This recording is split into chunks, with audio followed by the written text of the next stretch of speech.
علیہ وسلم کے حوالے سے ہماری گفتگو جاری ساری تھی.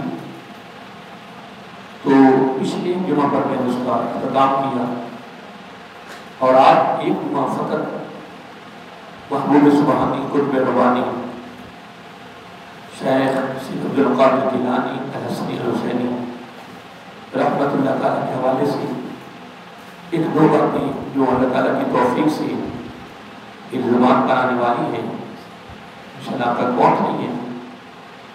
اگر ہم حضور غوث اعظم رحمۃ اللہ تعالیٰ کی زندگی کے مختلف پہلوؤں کو گوشوں کو ان کی جہتوں کو اگر ہم لیتے ہیں تو ان کا ایک پہلو ایک وسیع پروگرام رکھتا ہے اور قیامت کی صبح تک ہم ان عظیم ہستیوں کا ذکر مکمل نہیں کر سکتے کیونکہ ان کی اللہ تعالیٰ کی بات میں بڑے مرتبے ہیں، بڑے مقامات ہیں، بڑی قدر و منزلت ہے.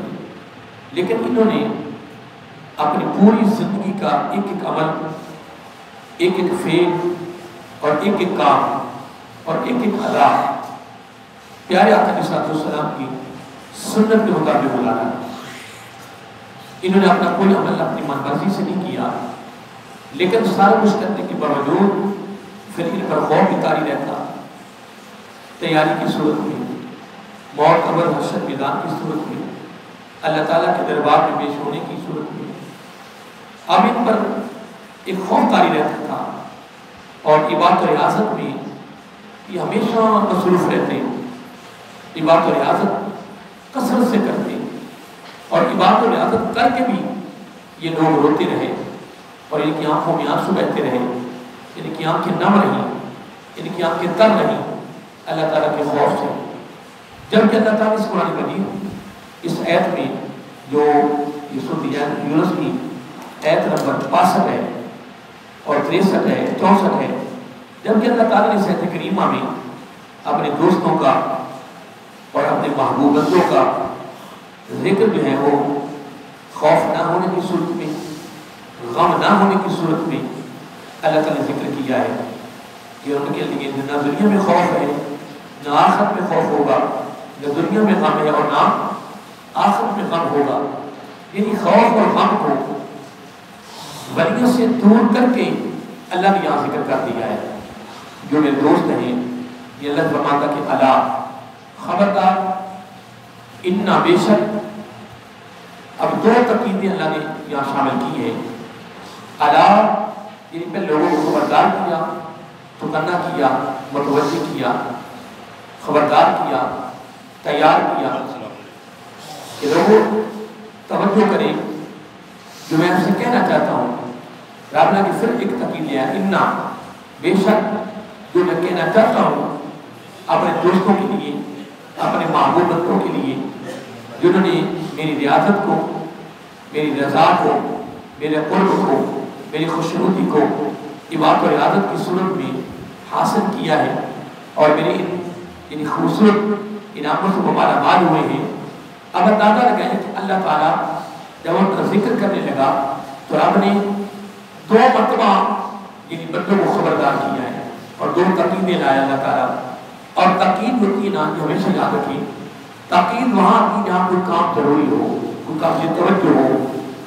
مثلا باپ اپنے بیٹے سے تقید کرتا ہے، استاد شاگرد سے کرتا ہے، پیر مرید سے کرتا ہے، بڑا چھوٹے سے کرتا ہے، آقا غلام سے کرتا ہے، دوست سے کرتا ہے اور اس کو تقید بھی یہ کام آپ نے ضرور کرنا ہے، یہ میں آپ کو تقید کرتا ہوں، یہ لازم آپ نے کام کرنا ہے.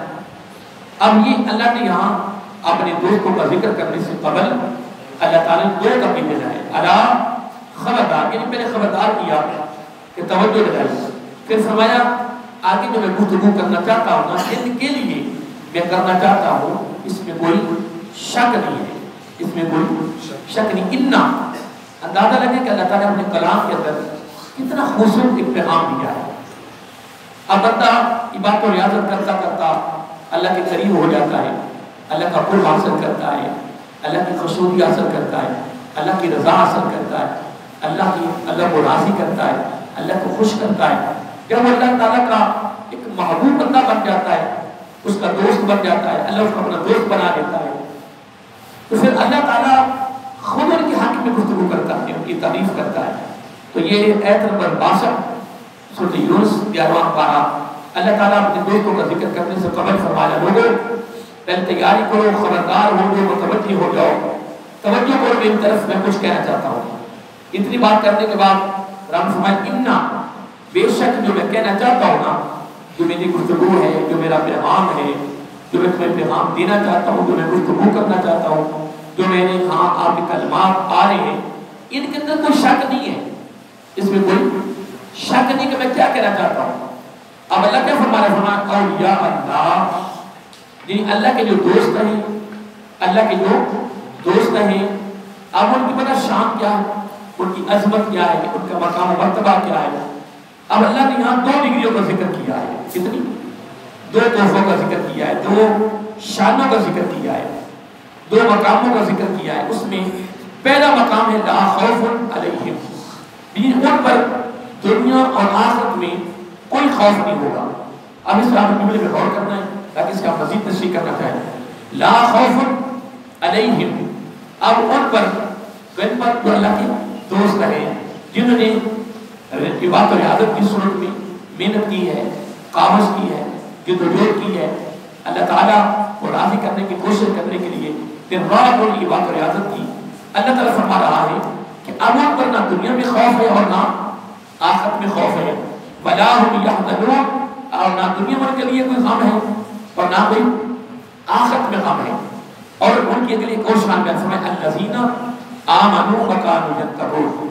اب یہ ان کے ایمان کی گواہی اللہ خود دے رہا ہے کہ یہ ایماندار بھی ہیں، وَكَانُوا يَتَّقُونَ، اور یہ تقوی شعار ہے، یہ تقوی کے مالک ہیں. تقوی بھی ان کی ایک صفت ہے، ایمان بھی ان کی صفت ہے، ان کی نشانی ہے، ان کی علامت ہے، ان کا تعارف ہے، ان کی پہچان ہے. پہچان کیا ہے؟ آمن یتقون، جن ایماندار بھی ہیں اور تقوی کے مالک بھی ہیں. یعنی تقوی ان کے دامن بھی ہے، پوری زندگی ان کی تقوی پر گزر گئی ہے، انہوں نے پرہیزگاری کی ہے، اور جس معاملے میں بھی انہیں شک پڑا کہ اللہ کی ناراضگی ہوگی، انہوں نے اس چیز کو اپنے کو بچایا، محفوظ کیا. اب اتنی بات کرنے کے بعد رب نے فرمایا لَهُمُ الْبُشْرَىٰ فِي الْحَيَاةِ. اگر یہ اللہ تعالیٰ نہ بھی فرماتا نا، اتنے کافی تھا. لا خوف علیہم ولا هم يحزنون، کہ نہ ان کے لیے دنیا میں خوف ہے اور نہ آخرت میں ہوگا، نہ دنیا میں غم ہے اور نہ آخرت میں غم ہوگا. وہاں لوگ زندہ نہیں ہوں گے، غمگین نہیں ہوں گے، پریشان نہیں ہوں گے. اتنے کافی تھا. لیکن درمیان میں اللہ تعالیٰ نے ان کی 2 صفتوں کا ذکر کر دیا نا، آمنوا ویتقون کا ذکر کرنے کے بعد پھر ہم نے آگے کو اور خوشخبری سنا دی. فرمایا لَهُمُ الْبُشْرَىٰ فِي الْحَيَاةِ الدُّنْيَا وَفِي الْآخِرَةِ. اللہ تعالیٰ فرماتا ہے ان کے لیے دنیا کی زندگی میں عزت و مقبولیت، کیا عزت و مقبولیت، اور آگے فرمایا اور آخرت میں مغفرت و شفاعت کی خوشخبری ان کے لیے. دنیا میں کیا ہے؟ دنیا میں ان کے لیے کیا ہے؟ عزت و مقبولیت. عزت ہے، وقار ہے، مقبولیت ہے. آخرت میں بخشش ہے، مغفرت ہے، اور ان کی شفاعت، جن کی وہ شفاعت کرے گی، جن کی وہ شفاعت کرے گی. اللہ نے یہاں 2 باتوں کا ذکر کیا ہے. لَهُمُ الْبُشْرَىٰ فِي الْحَيَاةِ الدُّنْيَا وَفِي الْآخِرَةِ. ان کے لیے دنیا میں بھی خوشخبری ہے، کس کی؟ عزت و مقبولیت کی. وَفِي الْآخِرَةِ، اور آخرت کے اندر بھی خوشخبری ہے. کون سی؟ مغفرت اور شفاعت. یعنی قیامت کے دن نبی بھی شفاعت کریں گے، صحابہ بھی کریں گے، اولیاء بھی کریں گے. اللہ کے کتنے نیک بندے سارے شفاعت کریں گے، جتنے بھی ہیں سارے شفاعت کریں گے. اللہ تعالیٰ فرما رہا ہے. اب اتنی باتیں کرنے کے بعد ہم نے بڑا پیارا فرمایا، فرمایا لا تبدیل لکلمات اللہ. اللہ نے پیچھے جو کچھ میں نے فرما دیا ہے نا، پیچھے جو کچھ میں نے فرما دیا ہے، لا تبدیل لکلمات اللہ، یہ میرے الفاظ، یہ میرے کلمات، یہ میری گفتگو، اس میں تبدیلی نہیں ہے، اس میں ترمیم نہیں ہوگی. ذالک والفوز العظیم. اور آخر میں جا کر اللہ تعالیٰ نے سب سے بڑا تحفہ اور سب سے بڑا پروٹوکول اپنے دوستوں کو دے دیا. وہ کیا دیا؟ فرمایا ذالک والفوز العظیم. اللہ تعالیٰ فرما رہا ہے کہ یہ جتنی میں نے ان کی یعنی ان کی تعریف کی ہے، ان کی عظمت بیان کی ہے، ان کا مقام بیان کیا ہے اور ان کی صفات بیان کی ہے. اللہ تعالیٰ فرما رہا ہے اور پھر دنیا اور آخرت کی خوشخبریاں سنائیے. اللہ تعالیٰ فرما رہا ہے ذالک والفوز العظیم، یہ میرے بندوں کے لیے، میرے دوستوں کے لیے، میرے محبوب بندوں کے لیے یہ سب سے بڑی کامیابی ہے. یہ سب سے بڑی کامیابی ہے. اور سب سے بڑی کامیابی کیا ہے کہ وہ دنیا میں بھی اللہ کے قریبی ہیں اور آخرت میں اللہ تعالیٰ کے قریبی ہوں گے. نہ دنیا میں خوف، نہ آخرت میں خوف، نہ دنیا میں غم، نہ آخرت میں غم. پھر دنیا میں عزت اور قبولیت ان کے لیے خوشخبری ہے. لهم البشرى في الحیات الدنیا وفی الآخرہ، اور آخرت میں بخشش کی اور آگے لوگوں کی شفاعت کرنے کے لیے ان کے لیے خوشخبری ہے جو نے اپنے ہاتھ فرمائی. اب یہ میں نے قرآن مجید کی 3-4 آیات کے حوالے سے میں نے گفتگو کر دی ہے. اب اس کا میں نے مفہوم پیش کر دیا ہے. اب میں سے 2-3 باتیں حضور غوث اعظم حضور عبد القادر جیلانی الحسنی الحسینی رحمۃ اللہ تعالیٰ کے حوالے سے بس 1-2 باتیں. پہلی بات یہ ہے کہ آپ کی فضیلت کے حوالے سے ایک ہی جملہ کافی ہے. اگر کوئی پوچھتا ہے کہ حضور عبد القادر جیلانی الحسنی الحسینی رحمۃ اللہ تعالیٰ، یہ صرف آج کا جمعہ فقط ان کی میں مناسبت سے میں پڑھا رہا ہوں. اگلی جمعے سے انشاءاللہ پھر کسی اور موضوع کا شروع کریں گے انشاءاللہ. یہ حصول برکت کے لیے کیونکہ ربیع ثانی میں آپ کا وصال شریف ہے، ایک بڑی گرشی کے حوالے سے جو منسوخ کیا جاتا ہے اس کے حوالے سے میں 1-2 باتیں. ویسے تو حضور عبد القادر جیلانی رحمۃ اللہ تعالیٰ بلکہ ان کی زندگی کے جتنے پہلو ہیں اور جتنی جہتیں ہیں اور جتنے گوشے ہیں، جتنے بھی حصے ہیں ان کی زندگی کے، اگر ایک پہلو کو لے لیں تو وہ ایک پہلو کا مان. ان کی بات اور ریاضت کو لے لیں، شان استغنا کو لے لیں، اللہ کی بات میں یہ دگنے کو لے لیں، اللہ کی مخلوق کی خدمت کو دیکھ لیں، اللہ کی دین کی اشعار کو دیکھ لیں. میرے پاس وہ علم نہیں ہے کہ وہ ان کے کتنے پہلو بیان کروں، اور ان کی زندگی کے پہلوؤں میں سے اگر ایک پہلو کو لے لیں تو ہم اس کو مکمل نہیں کر سکتے.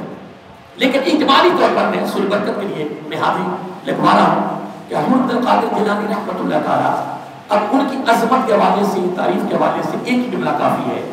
وہ کیا ہے؟ اگر کوئی پوچھتا ہے کہ ان کا مقام کیا ہے تو آپ بیان کر سکتے ہیں کہ وہ سید ہے. بس اس سے بڑی عظمت اور نہیں ہو سکتی کہ وہ کیا ہے، وہ سید ہے. اور پھر قربان جائیں، سب سے بڑی بات یہ ہے کہ اگر وہ والد صاحب کی طرف سے دیکھتے ہیں ان کا سلسلہ نسب حضرت امام حسن رضی اللہ تعالیٰ عنہ، حضرت علی رضی اللہ تعالیٰ عنہ اور میرا آقا سید ملتا ہے.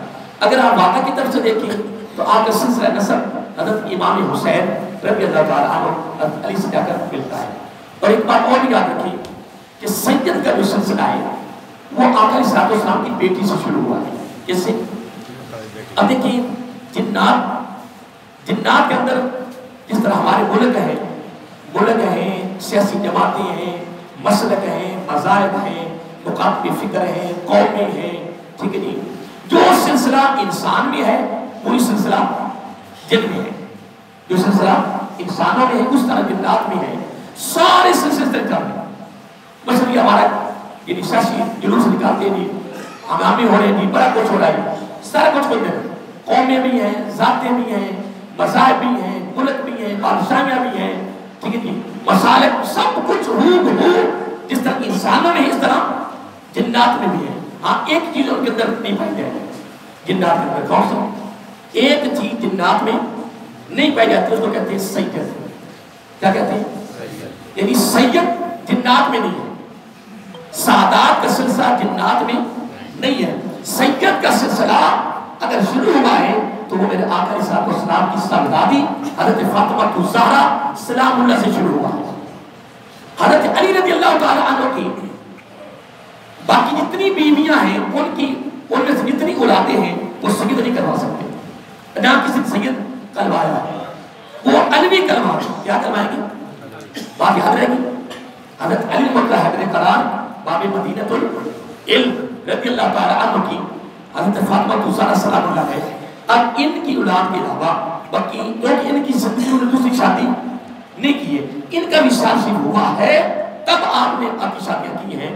ان بیویوں میں سے، ازواج میں سے جتنی اولادیں ہیں کوئی بھی سید نہیں کروا سکتا، اس لیے کہ سید کا آغاز آقا کی صحابہ سے شروع ہوا. اس لیے مسلک اہل سنت کے قریب حضرت علی رضی اللہ تعالیٰ سعادات میں نہیں ہے. اگر ہوتے تو ان کی باقی ساری بیویوں کی اولادیں کیا کرواتے؟ سید. کیا کرواتے؟ سید.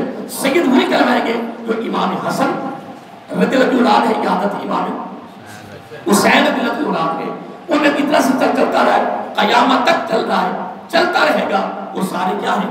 سید ہیں۔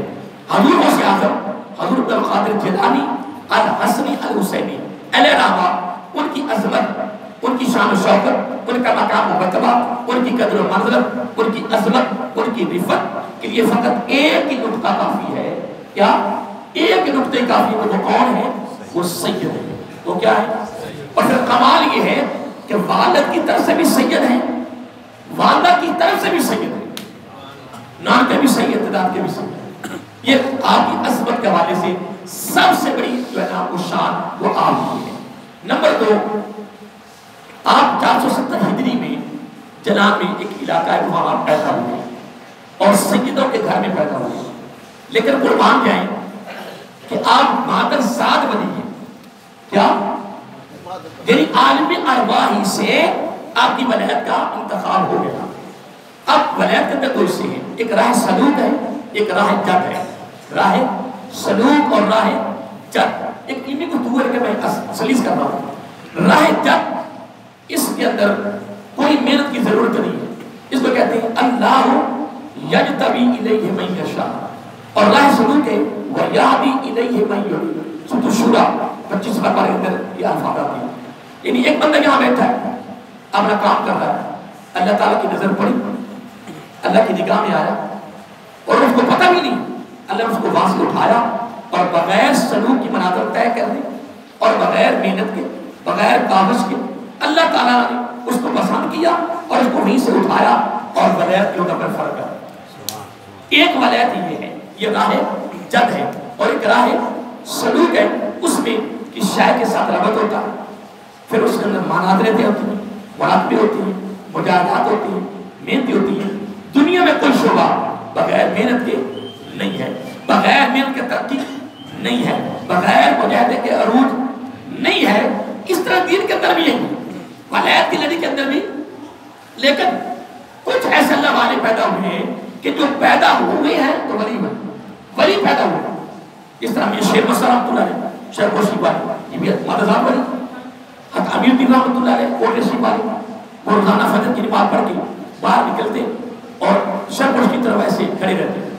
اکثر مریدین سینکڑوں کی ہزاروں کے آتے، یہ شامی ساروں کی مرید ہے، تو ایک دن پھر نہ رہا گیا مریدوں سے، یا شیخ آپ روزانہ فجر کے بعد پر کدھر آ جاتے ہیں، ادھر تو کافی دیر کھڑے رہتے ہیں، تو آپ فرمانے لگے کہ یار شرکشی میں نا ایک شیر پیدا ہونے والا ہے۔ کیا؟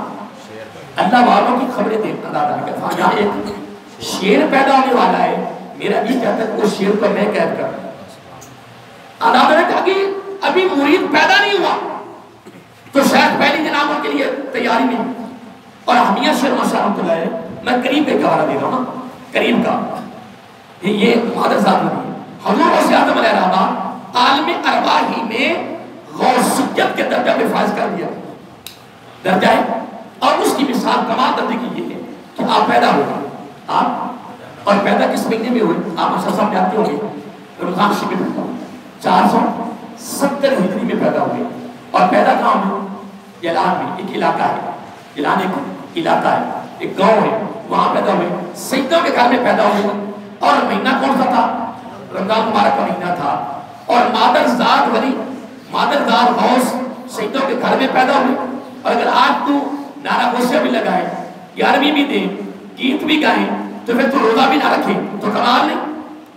کمال یہ ہے کہ اگر حسنی حسینی سیدوں کے گھر میں پیدا ہوئے ہیں اور رمضان شریف کے مہینے میں پیدا ہوئے ہیں، ماں فرماتی ہے سحری وقت دودھ پینا ہے، سارے دودھ نہیں پینا، جب افطاری آتی تب دودھ پینا۔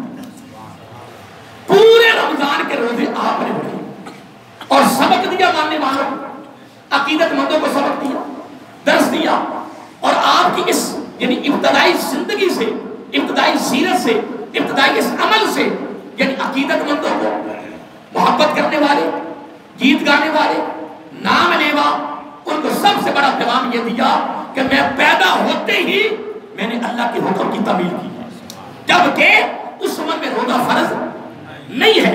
روزہ فرض جب انسان بلوغت کو پہنچتا ہے، جب شباب کو پہنچتا ہے، جب وہ جوانی کو پہنچتا ہے تب اس پہ روزہ فرض ہے.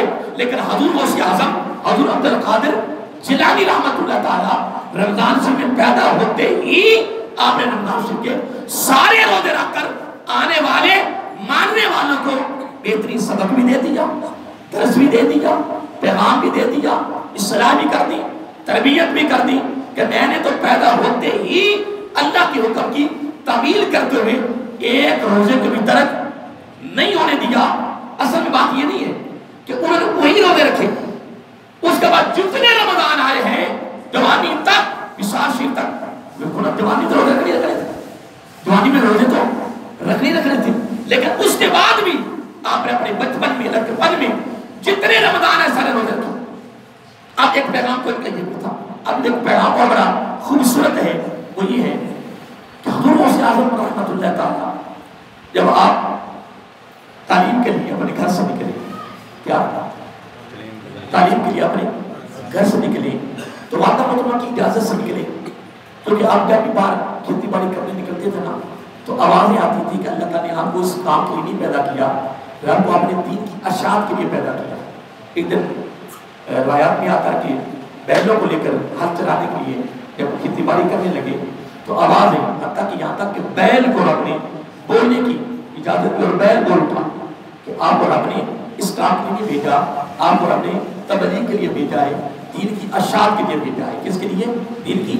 والدہ محترمہ کے ساتھ بات کی, ایک دن مکان کی چھت پہ آپ چڑھے تو کہاں اعلان اور کہاں عرفات تک آپ نے سارے پردے ہٹا دیے اور مدانی عرفات میں جو حج ہو رہا تھا سارا آپ نے ذاتی آنکھوں سے نظارہ کیا. یہ واقعہ والدہ کو سنا دیا, وہ واقعہ سنایا تو آپ کو پتا والدہ تو پہلے بھی الحمدللہ دیندار تھی, ولیہ کاملہ تھی. آپ نے اجازت دے دی, آپ نے فرمایا آپ اس عمر 8 سال کی عمر تھی, 9 سال کی تھی یا 10 سال کی تھی, مختلف یاد آتی ہیں کہ والدہ نے بالکل تیاری فرما دی. اور اس کے بعد یعنی 40 درہم, کتنے فرمایا کہ 40-80 درہم وراثت میں ہے آپ کے بعد بھی, 40 آپ کے چھوٹے بھائی کے لیے اور 40 آپ کے لیے. آپ کی وہ جبے کے اندر اس کو سردی کر دیے. بڑا مشہور واقعہ ہے کہ جب راستے میں ڈاکو پڑے تو ڈاکو نے جب سب کو لوٹا تو جب آپ کے قریب آئے کہنے کہ آپ کے پاس بھی آئے بھی کوئی نوجوان, آپ فرمانے کہ ہاں میرے پاس ہے. کہنے کہ کتنے ہیں؟ کہنے کہ میرے پاس 40 ہیں. کتنی ہیں؟ 40. جب 40 کا ذکر ہوا تو بڑی تلاشی. اب ماں نے سلائی کیے ہوئے تھے, کیسے جواب کو نکال سکتے تھے؟ پھر آپ اللہ کے ولی تھے, پھر وقت کے غوث تھے, پھر سید تھے, انہیں بڑی تلاش نہیں پر نکل رہی. کہنے کہ اے نوجوان کوئی نکل نہیں رہے, کہنے کہ بس اس کے اندر یہ نکال. ان وہیں سے پکڑا اور پکڑ کر جناب سردار کے پاس لے گئے اور ان کا نام تھا شیخ احمد. کیا نام تھا؟ شیخ احمد. یہ ان کا سردار تھا. ان کے پاس لے کر لگے کہ آگے کا عجیب سا واقعہ ہے, یہ نوجوان کہنے ہیں 40 درہم ہے, نکل نہیں رہے, بڑی تلاشی نہیں ہے. اب شیخ احمد نے جملہ استعمال کیا, کہنے کہ نوجوان بات نہیں کہ اگر آپ نہ بھی اگر جھوٹ بول دیتے میرے پاس نہیں تھا آپ کے پیسے بچ جاتے, تو آپ تلاشی میں مل بھی نہیں رہے. خود ہی آپ نے بتانے کہ یہاں سلائی ہوئے اندر ہے باہر ہے, کس سائڈ پہ ہے. اب یہاں حضور غوث اعظم رحمۃ اللہ علیہ جملہ بولا, جو ترک جملہ ہے, جو خاص جملہ ہے, تربیت کا, اصلاح کا, فکر کا, درد کا, تیاری کا, اللہ کی بارگاہ میں پیش ہونے کے لیے تیار, بہترین عمل. اس سے بڑا عمل کیا ہو سکتا ہے؟ اگر تو ساری زندگی گیارہویں دیتا رہا اور دیتا رہے گا, نمبر 1. نمبر 2, اب تو نعرہ حسین بھی لگا رہے ہیں, ہم لگا رہے ہیں انشاءاللہ, ہم مانتے ہیں, عقیدت بھی ہے, محبت بھی ہے, پیار بھی ہے, لیکن ابھی ایک بڑا خاص پیغام ہے, سن لیں. بچپن ہے, 8 سال عمر ہے, 9 سال عمر ہے, 10 سال عمر ہے, کتنی عمر ہے. جب شیخ احمد نے جملہ استعمال کیا, کیا جھوٹ بول دیتے؟ آپ نے کسی جملہ بولا, فرمایا میں کیسے جھوٹ بولتا, میں کیسے جھوٹ بولتا. جب گھر سے نکلنے لگا تو میری والدہ محترمہ اندازہ لگائے کہ ولیہ کاملہ, ایک ولی کی نگاہ کہاں ہوتی ہے. ولی ہے نا, دوست ہے نا, تو ہم تو خالی ہیں, ہمارے پاس تو دامن میں کچھ نہیں, ہمیں کیا نظر آئے گا, ہمیں تو اپنی پہچان نہیں ہو رہی, ہم تو اپنی پہچان نہیں کر سکتے, تو ہم کیا کریں دعویٰ کر ہم ولی ہیں, ہم اللہ کے ولی, ہم کس دعویٰ کر سکتے ہیں. من عرف نفسی فقد عرف ربی, جس نے اپنے آپ کو پہچانا اس نے رب کو پہچانا. اور ہماری وصیت اور ہماری حالت تو یہ ہے کہ خود اپنے آپ کو پہچان نہیں رہے, لوگوں کی پہچان کر رہے. یہ ویسا ہے یہ ایسا ہے، وہ فلاں ایسا، فلاں ایسا۔ اللہ کے بندے کیا ہوگی جب تو لوگوں کو پہچان کرتا رہے گا تو خدا اپنے کو کبھی درست نہیں کر سکتا۔ جو خدا کی قسم، اقرا کتاب قیامت کا فرمائے گا، اقرا کتاب پڑھو اپنی اپنی کتاب، کفا بنفسک الیوم علیک حسیبا، سورۃ کہف 15واں پارہ، سورۃ بنی اسرائیل۔ اللہ تعالیٰ فرمائے گا اپنی اپنی کتاب پڑھو، کفا بنفسک الیوم علیک حسیبا، آج تمہارے لیے تمہاری کتاب ہی کافی ہے جو تم نے دکھوائی ہے کرام اور کاتبین کو۔ اور آج بھی ہمیں حکم یہی ہے، حدیث کا مطالعہ کریں، میرے آقا کی یہی تعلیم ہے، اپنے آپ کو پڑھو، اپنے آپ کو پڑھو، اپنی پہچان کرو۔ ہاں خدا کی عزت کی قسم، دربار عالیہ سلیمان کی جامعہ مسجد میں یہ پیغام ہے میرے لیے اور آپ کے لیے، آج کے بعد میں اپنے آپ کو، تم اپنے کو پڑھتے رہو کہ دن دور نہیں ہے جب ہم اپنی کرتوتیں، اپنی برائیاں، اپنے عیب نکالتے رہیں گے۔ ایک دن ضرور آئے گا کہ ہم درست ہو جائیں گے، صحیح ہو جائیں گے، ہماری زندگی خوبصورت ہو جائے گی، سما جائے گی۔ لیکن اگر خود اپنے آپ کو نہیں پڑھیں گے، لوگوں کے کیڑے نکالیں گے، لوگوں کو پڑھتے رہیں گے، کبھی تو زندگی میں صحیح نہیں ہو سکتا۔ اور یہ شریعت نے اس کو ناپسند فرمایا ہے، یہ عمل درست نہیں ہے۔ عمل کمال وہی ہے کہ وہ بندہ اپنے آپ کو پہچانے، اپنا تعارف کرے اور اپنے آپ کو سنوارے۔ ذات کی قسم، جب بندہ خود صحیح ہو جاتا ہے نا، اس کی گرد و نواح کی فضائی صحیح ہو جاتی ہے، گرد و نواح کا علاقہ صحیح ہو جاتا ہے، وہ گلی صحیح ہو جاتی ہے، وہ علاقہ صحیح ہو جاتا ہے جب انسان خود صحیح ہوتا ہے۔ اس لیے محترم حضور غوث اعظم علیہ الرحمہ نے پیغام سننے والا ہے اور پیغام کمال ہے۔ ماں نے نماز کی تبلیغ کا اصلاح کیا، بیٹے نماز نہیں چھوڑنا، بیٹے روزہ نہیں چھوڑنا، بیٹے حلال کمانا ہے، نہیں کوئی بات نہیں۔ والدہ نے فرمایا بیٹے تو نے جھوٹ نہیں بولی۔ بڑا نکتہ لطیف خدا بتا سکتا، جو میں آپ کو سمجھا نہیں سکتا، لیکن بڑا کمال ہوتا ہے۔ کوئی بھی ماں نے نصیحت نہیں کی، اور ولیہ کاملہ تھی، اور نگاہ کہاں تھی؟ وہ ڈاکوں پر۔ نگاہ کہاں تھی؟ وہ ڈاکوں پر۔ کہاں نگاہ تھی؟ وہ ڈاکے پر۔ کہاں نگاہ تھی؟ شقامت پر، کہ ایک آنے والے وقت میں ایک کام ہوگا اور اس کام کی وجہ سے پورے کے پورے ڈاکوں کا گروپ سارے تائب